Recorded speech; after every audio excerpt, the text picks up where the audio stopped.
مسئولین وزارت عدلیه تاجیکستان ضمن یک نشست خبری از پیشنهاد تغییرات به قانون خدمت حربی خبر دادند. در صورت قبول پیشنهاد ممکن است مهلت خدمت حربی از 2 سال به 1.5 سال کم کرده شود.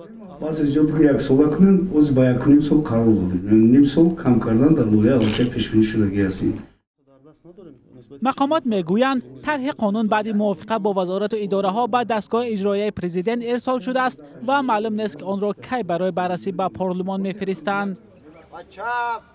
در گذشته سازمان های جمعیتی پیشنهاد کردند که مهلت خدمت در ارتش کم کرده شود تا سرکشی از خدمت در ارتش و به زور و کشمکش به خدمت بردن آنها از بین رود. تشکیلات ما یکچند مراتب پیشنهاد کرده بودند که مهلت خدمت حربی یعنی از 24 ماه به 12 ماه عوض کرده شود، چون که شاید همین چیز یک تکان بخشد که جوانان بیشتر خواهش خود اظهار کنند که خدمت حربی گذارند و دومین مسئله در اون است که شاید مناسبت‌های غیر آیین‌ناموی در دوره خدمت حربی کم کرده شود.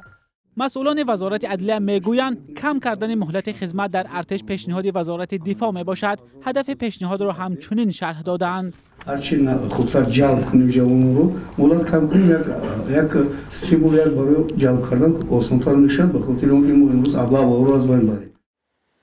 مقامات وزارت دفاع در این باره اظهار نظر نکردند، اما در گذشته گفته بودند موضوع کم کردن مهلت خدمت را می‌آموزند.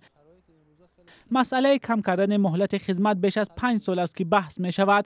فعالان جامعه شهروندی میگویند کم کردن مهلت خدمت در ارتش در صورت اجرا شدن یکی از اصلاحات های مهم در صف نیروهای مسلح خواهد بود. در تاجیکستان دعوت به خدمت در ارتش سال 2 بار بهار و تیر ماه صورت میگیرد و در هر دعوت از 15 تا 16 هزار جوانی از 18 تا 27 ساله به خدمت حتمی عسکری جلب می شوند. اما ماه نیست که دایر به بدرفتاری با سربازان و یا حتی مجروح و کشته شدن جوان گزارش نرسد. سازمان ملل نیز از دولت تاجیکستان خواسته است بدرفتاری با سربازان را از بین ببرد و ظاهرا این دعوت ها بعد از سالها به گوش مقامات تاجیکستان رسیدند.